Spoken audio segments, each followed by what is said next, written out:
नमस्कार भागवत प्रेमियों, भाइयों एवं बहनों।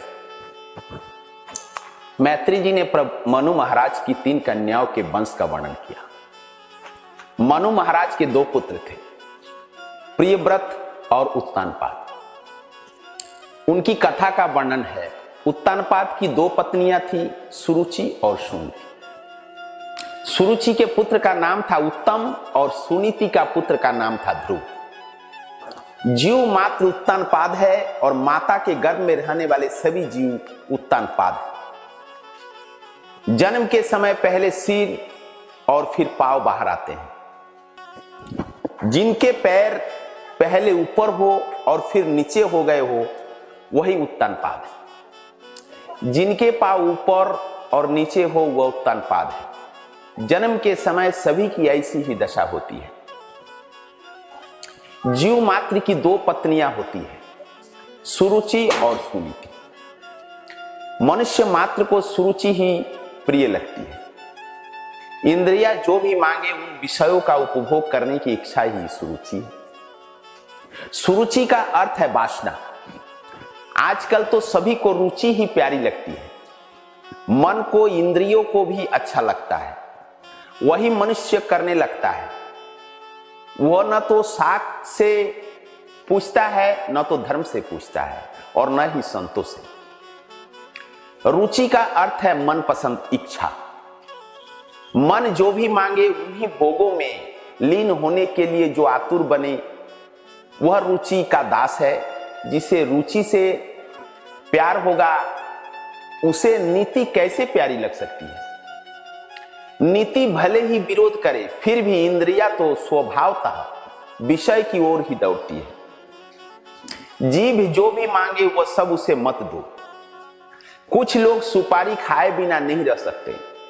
सुपारी वैसे तो ठीक है, किंतु प्रमाण से अधिक खाने पर वह मनुष्य संयमी नहीं रह सकता। मनुष्य मात्र को सुनीति अर्थात नीति से अधिक प्रेम नहीं है। वह प्यारी रानी नहीं है। मनुष्य को सुनीति से नहीं, सुरुचि से ही प्रेम है। जीव मात्र के लिए यही बात सच्ची है। उसे सदाचार युक्त संयम भरा जीवन नहीं भाता। जीव वासना के अधीन होकर विलासी जीवन जीना चाहता है। जीव मात्र नीति के अधीन नहीं रहना चाहता। वह सोचता है कि सुरुचि के अधीन होने से उत्तम फल मिलेगा। सुरुचि का फल उत्तम है, इसी से सुरुचि के पुत्र का नाम उत्तम है। उद ईश्वर, तम अंधकार। अंधकार अज्ञान है, ईश्वर के स्वरूप का अज्ञान ही उत्तम का स्वरूप है। इंद्रियों के दास होने पर ईश्वर स्वरूप का ज्ञान नहीं हो पाएगा। जो सुरुचि में फंसा है और विलासी जीवन जीता है उसे ईश्वर के स्वरूप का ज्ञान नहीं हो सकता। वह ईश्वर को पहचान नहीं सकता। ईश्वर का ज्ञान विलासी को नहीं हो सकता, विरक्त को ही हो सकता है। गीता जी से पूछो कि कैसे व्यक्ति को ईश्वर का ज्ञान हो सकता है। जिसमें सात्विक गुण की बुद्धि होती है उसी को ज्ञान प्राप्त होता है। सात्विक गुण की बुद्धि संयम पूर्ण सदाचारी जीवन जीने से ही होती है। केवल शब्द ज्ञान नहीं है। उत्तम विषय क्षणिक सुख देता है और वह उत्तम सुख क्षणिक विषय आनंद है। इंद्रियों और विषयों के संयोग से जो क्षणिक सुख मिलता है वह सुख नहीं, सुख का केवल आभास ही होता है। खुजली को खुजलाने से सुख नहीं, सुख का आभास ही हो पाता है। मनुष्य की हर एक इंद्रियों को विषयोभोग की आकांक्षा होती है। सियानापन वैसे आता तो है किंतु वह स्थायी नहीं हो पाता। इंद्रियों और विषयों के संयोग से क्षणिक सुख मिल पाता है। भोजन सरस होगा तो जरूरत से भी ज्यादा खा लिया जाएगा, जिसे अजीर्ण होगा। फिर ऊपर से अन्न पाचन के लिए गोलियां लेनी पड़ेगी। ऐसे समय में रुचि और खाने को कहती है, किंतु नीति मना करती है। स्वामी शंकराचार्य जी इसीलिए तो आज्ञा देते हैं कि स्वादवन्न न तु याचिता विधि वस्ता प्राप्तेन संतुष्यताम। स्वादिष्ट अन्न की याचना मत करो, देवसात जो भी प्राप्त हो उसी से संतुष्ट हो जाओ। स्वादिष्ट भोजन करने वाला भजन नहीं कर सक पाएगा। नीति का फल आरंभ में कष्टदायी होते हुए भी अंत में सुखदायी है, जबकि विषयानंद के आरंभ में परिणाम सुखदायी होने पर भी उसका परिणाम दुखी होता है। जिसका जीवन शुद्ध है, पवित्र है, उसी को भजन आनंद मिलता है और वही आनंद टिकाऊ होता है। नीति के अधीन रहकर जो पवित्र जीवन जीता है उसी को ईश्वर का ज्ञान मिलता है। सुनीति से ध्रुव मिलता है। सुनीति का फल ध्रुव है। सुनीति का पुत्र ध्रुव है। ध्रुव का तात्पर्य है अविनाशी अनंत सुख का। ब्रह्मानंद का कभी भी विनाश नहीं होता। जो नीति के अधीन रहेगा उसे ध्रुव सा ब्रह्मानंद प्राप्त होता है। मनुष्य यदि सुनीति के अधीन होता है तो सदाचारी बनता है, और यदि वह मात्र सुरुचि के अधीन होता है तो दुराचारी होता है।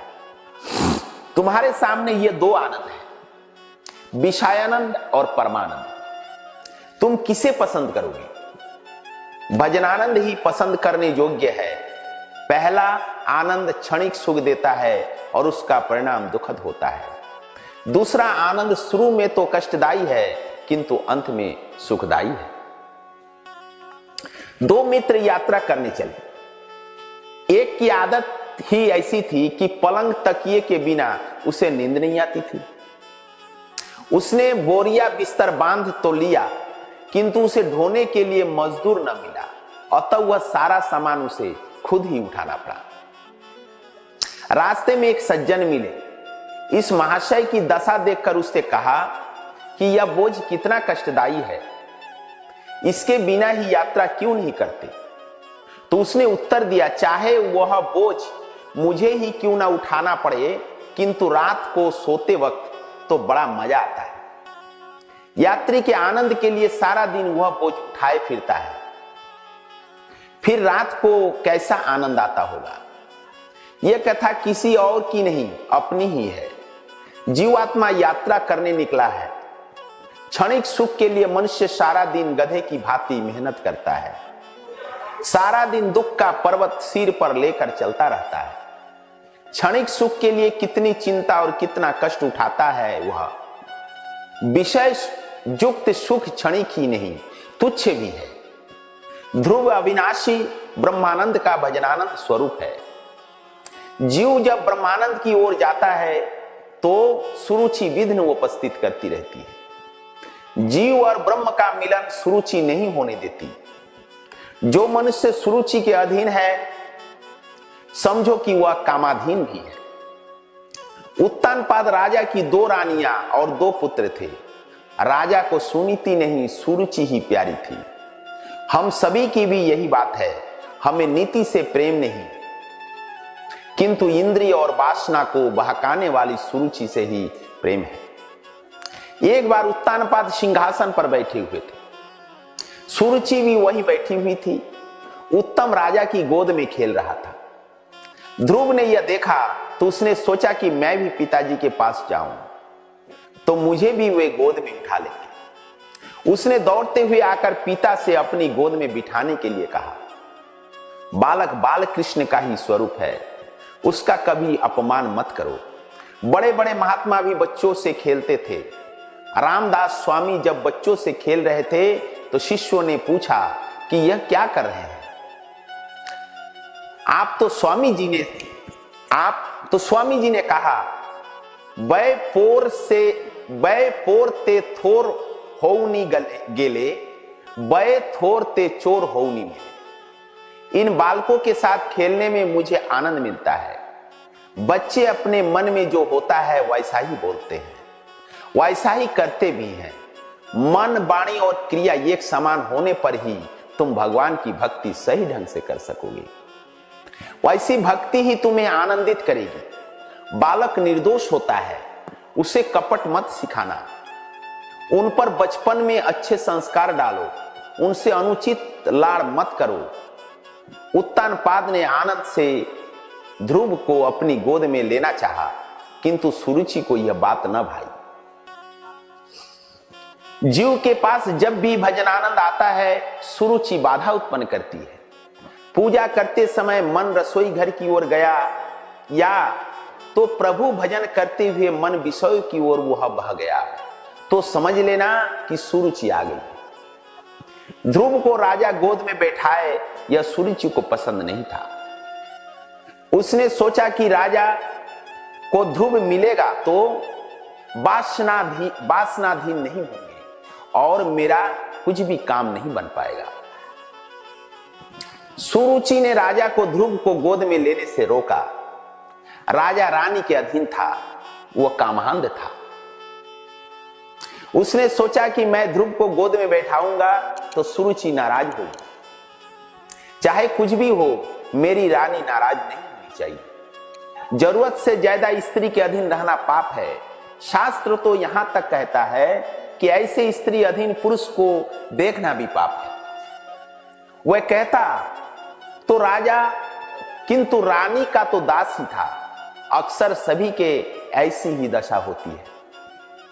साहब बाहर तो अकड़ कर फिरते हैं और घर की पत्नी के आगे भींगी बिल्ली बन जाते हैं।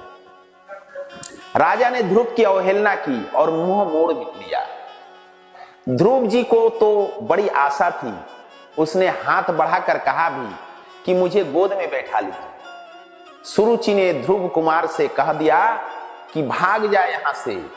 राजा की गोद में बैठने की पात्रता तुझ में नहीं है, तो राजा की अप्रिय रानी सुनीति का पुत्र है, सो तू उनकी गोद में नहीं बैठ सकता। ध्रुव जी ने पूछा, माता क्या मैं अपने पिता का पुत्र नहीं हूं? सुखदेव जी वर्णन कर रहे हैं। सुरुचि ने उस समय ताना दिया कि तेरी माता रानी नहीं है, रानी मैं हूं। तेरी माता दासी है। राजा की गोद में बैठने की इच्छा है तो तुझे मेरे कोख से जन्म लेना होगा। तू वन में जाकर तप कर और ईश्वर की आराधना कर और मेरी कोख में जन्म पाने की मांग कर। भगवान जब प्रसन्न होते हैं तो फिर तेरे घर में जन्म लेना ही क्यों मांगा जाए? किंतु सुरुचि मूर्ख जो थी, इसलिए ऐसा बोल रही थी। ध्रुव को आशा थी कि पिताजी कुछ पल के लिए तो गोद में लेंगे, किंतु सुरुचि के अपमान से रोता हुआ वो अपनी माता सुनीति के पास लौट आया। तो सुनीति ने पूछा, बेटा तू क्यों रोता है? क्या हुआ है तुझे? बालक संस्कारी है, इसलिए वह कुछ बोलता नहीं है, बार बार रो रहा है। सुनीति समझती है कि मेरा सियाना बेटा मेरी दशा अच्छी तरह समझता है। जिसकी माता सुनीति हो वह सुशील ही होता है। वंश में जब कोई लोक का पुण्य इकट्ठा होता है तभी पुत्र उदार निकलता है। ध्रुव ने सोचा कि मैं सारी बात बताऊंगा तो परंपरा के कारण माता पिता के निंदा करने का पाप होगा। तभी एक दासी ने आकर सारी बात बता दी। सारी बात सुनकर सुनीति के मन में विचार आया कि मैंने तो सुरुचि का कुछ नहीं बिगाड़ा। मेरे मुंह से मेरी सौंत के लिए यदि कुछ कटु वचन निकल पड़ेंगे तो ध्रुव के मन में हमेशा के लिए बैर भाव के संस्कार जम जाएंगे और भविष्य में अनर्थ होगा। इस प्रसंग से सुनीति को दुख हुआ, किंतु वह अपने बालक को अच्छे संस्कार देना चाहती थी। वह चाहती थी कि अपने बालक को राज्य और संपत्ति चाहे न मिल पाए, किंतु संस्कार तो अच्छे ही मिलने चाहिए। यदि माता सुनीति हो तो अपने बालक को 1000 शिक्षकों की अपेक्षा भी अधिक अच्छी शिक्षा दे सकती है। सुनीति ने दुख के आवेग को दबाकर धीरज से कहा, तेरी विमाता ने वैसे तो कुछ बुरा नहीं कहा है। उसने तुझे तो उपदेश दिया है, वह अच्छा है, और मैं भी तुझे यही उपदेश देती हूं। बेटे, यदि भिक्षा मांगनी ही है तो फिर भगवान से ही क्यों ना मांगी जाए। मनुष्य से बहुत कुछ मांगने पर भी बहुत कम ही मिलेगा और कई बार तो अपमान या उपेक्षा ही मिलेगी। अतः ठाकुर जी से ही मांगो। भगवान जब देता है तो इतना अधिक दे देता है कि जीव वह सब कुछ ले नहीं पाता। बेटे, भगवान तुझ पर कृपा करेंगे, तुझे प्रेम से बुलाएंगे, गोद में भी बिठाएंगे। तेरी ही नहीं, जीव मात्र के सच्चे पिता परमात्मा ही है। मैंने तुझे नारायण को सौंप दिया है। जो पिता तेरा मुंह तक नहीं देखना चाहता, उसके घर में पड़ा रहना निरर्थक है। इस घर में तू रहेगा तो तेरी सौतेली माता तुझे हमेशा कष्ट देती रहेगी, किंतु रोना नहीं, अन्यथा मुझे भी दुखी होगा। तेरी विमाता ने तुझे जो वन में जाने के लिए कहा है वह ठीक ही किया है, इसमें तेरा कल्याण है। तू यदि उत्तम की भांति राज सिंहासन पर बैठने की इच्छा रखता है तो श्री भगवान के चरण कमलों की आराधना कर। स्वधर्म पालन से पवित्र बने हुए अपने चित्त में पुरुषोत्तम भगवान की स्थापना कर और अन्य सभी का चिंतन छोड़कर केवल प्रभु का ही भजन कर। अब इस घर में मत रह, वन में जाकर भगवान नारायण का भजन कर। तो ध्रुव ने माता से कहा कि विमाता ने हम दोनों का अपमान किया है। इस घर में न तो मेरा सम्मान है और न ही तेरा। क्यों ना हम दोनों ही वन में जाकर प्रभु का भजन करें। सुनीति ने इस पर कहा, बेटा मैं तो स्त्री हूं। मेरे पिता ने तेरे पिता को मेरा दान किया है।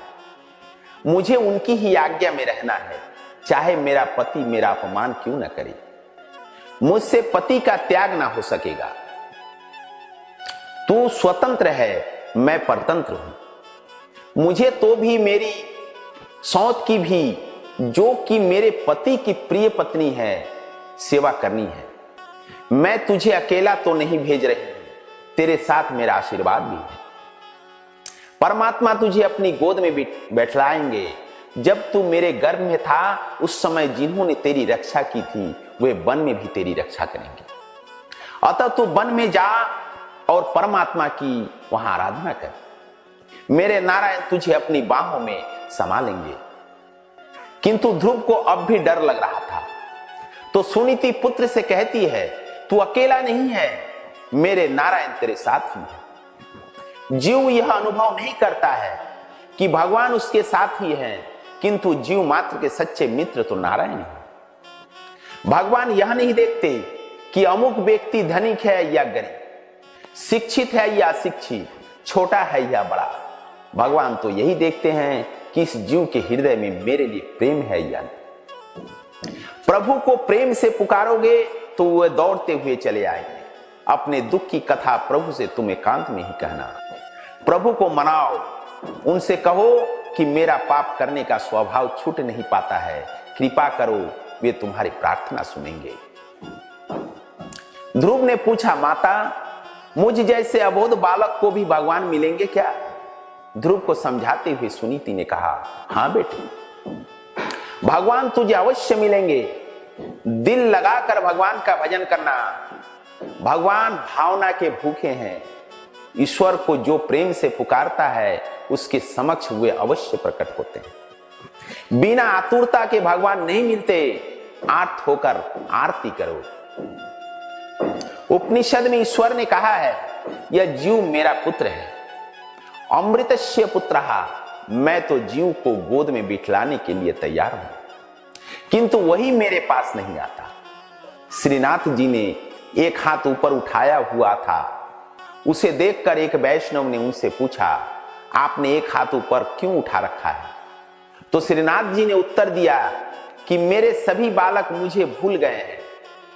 मैं एक हाथ ऊपर उठाकर रोज उन्हें बुलाता हूं, किंतु वे मेरे पास आते ही नहीं है। सुनीति ने सोचा कि बालक मेरी तो वंदना कर रहा है, किंतु विमाता की भी वह सद्भाव से वंदना करे तो उसका कल्याण होगा। किसी के प्रति द्वेष रखना ईश्वर की आराधना नहीं की जा सकती है, और वैसे आराधना सफल भी नहीं हो सकती। सुरुचि के प्रति मन में यदि यह अरुचि कुभाव रखकर जाएगा तो वह नारायण का ध्यान नहीं कर सकेगा। वह बार बार सुरुचि की बातें की सोचता रहेगा। सुनीति ने ध्रुव को समझाया, तू मेरा सियाना पुत्र है अपने पूर्व जन्म के फल के कारण तुझे अपमान सहन करना पड़ा है। किसी जन्म में तूने अपनी विमाता का अपमान किया होगा, अतः उसने इस जन्म में बदला ले लिया है। लाभ हानि सुख दुख मान अपमान आदि सब कुछ पूर्व जन्म के कर्मों का फल है। ज्ञानी उसे हंसते हुए सह लेते हैं और अज्ञानी रोते हैं। जैसा बीज बोया होगा वैसा ही फल मिलेगा। बेटे तू अपने मन में कुछ भी न रखना, तेरी विमाता तेरे पिता को प्यारी है। क्या उसे प्रणाम नहीं करेगा? तूने जिस प्रकार मुझे प्रणाम किया उसी प्रकार अपनी उस विमाता को भी प्रणाम कर जो तेरे पिताजी को प्रिय है। जो तू मुझे प्रणाम नहीं करेगा तो भी मैं तुझे आशीर्वाद तो दूंगी, किंतु तेरी विमाता तो तेरे प्रणाम करने पर ही आशीर्वाद देगी। उसकी वंदना करके तू जाएगा तो भगवान जल्दी प्रसन्न होंगे। सभी के आशीर्वाद लेकर वन में जाएगा तो परमेश्वर जल्द कृपा करेंगे।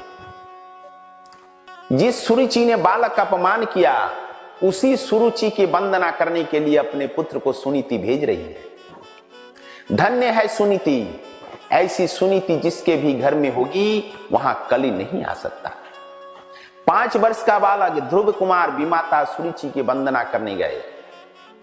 वह तो आसन पर अक्कड़ कर बैठी थी। ध्रुव जी ने उसे साष्टांग प्रणाम किया।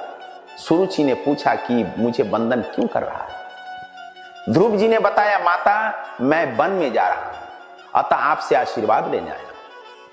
एक पल भर के लिए तो सुरुचि का हृदय पिघला है। कैसा सन है, अपमानित होने पर भी यह मुझे प्रणाम कर रहा है। किंतु वह स्वभाव से दुष्ट थी और स्वभाव जल्दी सुधर नहीं पाता। उसने सोचा कि ध्रुव यदि यहां पर रहेगा तो उत्तम के राज्य में से वह हिस्सा मांगेगा। अतः उसने ध्रुव से कह दिया, ठीक है, वन में जा ही रहा है तो जा, मेरा आशीर्वाद है तुझे। बालक के प्रणाम करने पर भी सुरुचि के दिल में कुछ भी विशेष भाव नहीं आएगा जागा। स्वभाव को सुधारना बड़ा मुश्किल काम है। इसलिए तो कहा है, कस्तूरी की कयारी करी, केसर की बनी खाद, पानी दिया गुलाब का, तो प्याज की ही प्याज। सत्कर्म का पुष्प जब तक ठीक ठीक न बढ़ जाए तब तक स्वभाव नहीं सुधर पाता। सुखदेव जी वर्णन करते हैं कि 5 वर्ष का बालक माता से आशीर्वाद लेकर वन में गया। भगवान की माता पुत्र को तपचर्या करने के लिए वन में भेजती है, जैसे कि सुनीति ने ध्रुव को भेजा। आजकल की माताएं बालकों को सिनेमा देखने के लिए भेजती है, पैसे भी देकर कि जरा तेरा कल्याण हो। अरे सिनेमा देखने से क्या खाक कल्याण होगा? इसे तो आंखें, शरीर और अंत में जीवन तक बिगड़ जाएगा। पैसे को खर्च करके अंधेरे में बैठाना अज्ञान नहीं तो और क्या है। यह हंसने की या मजाक की बात नहीं, रोने की बात है। सिनेमा देखने के लिए अपने बालक को भेजने वाली स्त्री माता नहीं शत्रु है। धन्य है सुनीति, जैसी माताएं उसे अपने संतानों को अच्छे संस्कार देती है। बालक माता के दोष के कारण चरित्रहीन, पिता दोष के कारण मूर्ख, वंश के दोष के कारण कायर और स्वयं के दोष के कारण दरिद्र होता है। दुष्शीलो मातृदोषेण पितृदोषेण मूर्खता, कर्पण्य वंश दोषेण आत्मा दोषाद दरिद्रता। अपनी दोनों माताओं से आशीर्वाद लेकर ध्रुव वन में जा रहा है। देखिए, मात्र 5 वर्ष का बालक वन में जा रहा है। ध्रुव कभी सोचता है कि वन में तो हिंसक पशु होंगे, वे मुझे खा तो नहीं जाएंगे। तो दूसरे ही पल सोचता है, नहीं, मैं अकेला तो हूं नहीं, मेरे माता ने ही तो कहा था कि मैं जहां जहां जाऊंगा नारायण भी साथ साथ होंगे। सभी को प्रणाम करके सभी से आशीर्वाद लेकर जो व्यक्ति वन में जाता है उसे रास्ते में संत मिलते हैं। घर में जो झगड़ करके जाता है उसे संत नहीं मिलते। झगड़ा करके गृह त्याग करने वाले को न तो राम मिलते हैं और न माया। मार्ग में ध्रुव जी सोच रहे हैं कि घर में तो माता मुझे बेटा कहकर पुकारती थी, किंतु यहां वन में मुझे बेटा कौन कहेगा? यहां मुझे गोद में कौन बैठाएगा? कौन मुझे प्यार करेगा। वे आगे बढ़ते ही जा रहे थे कि रास्ते में सामने से नारद जी आ मिले। ध्रुव जी ने सोचा कि यह कोई संत है। अच्छे संस्कार के कारण ध्रुव ने उसे साष्टांग प्रणाम किया। प्रणाम साष्टांग ही करना चाहिए। प्रकृति अष्टधा है। अष्टधा प्रकृति स्वरूप परमात्मा में मिल जाने की इच्छा व्यक्त करने के लिए साष्टांग प्रणाम करना है। प्रणाम करने से आत्मनिवेदन होता है। अधिकारी शिष्य को मार्ग में ही गुरु मिल जाते हैं। सदगुरु और ईश्वरत्व एक ही है। परमात्मा और सदगुरु दोनों व्यापक है। सर्वव्यापी को खोजने की नहीं, पहचानने की आवश्यकता है। बालक की विनम्रता से नारद जी प्रसन्न हुए। उनका संत हृदय द्रवित हुआ। उस बालक को उन्होंने गोद में उठा लिया, सिर पर हाथ फेरने लगे। महापुरुष का हाथ जब मस्तक पर फिरता है तो मन के सारे विकार शांत हो जाते हैं। ध्रुव को लगा कि अपनी माता के आशीर्वाद से यहां मार्ग में एक और माता मिल गई। जन्मदाता माता बालक को स्तनपान करा के पुष्ट करती है, तो गुरु रूपी माता हमेशा के लिए स्तनपान छुड़ाती है, अर्थात जन्म मृत्यु के चक्र से मुक्त कराती है, मोक्ष दिलाए, अतः फिर कभी जन्म लेकर स्तनपान करना ही न पड़े। स्तनपान कराने वाली माता श्रेष्ठ है या स्तनपान छुड़ाने वाली माता? स्तनपान छुड़ाने वाली माता गुरु ही श्रेष्ठ है। गुरु तो कहते हैं कि बेटा तुझे मैं ऐसा उपदेश दूंगा कि फिर कभी स्तनपान करना ही न पड़े। नमस्कार।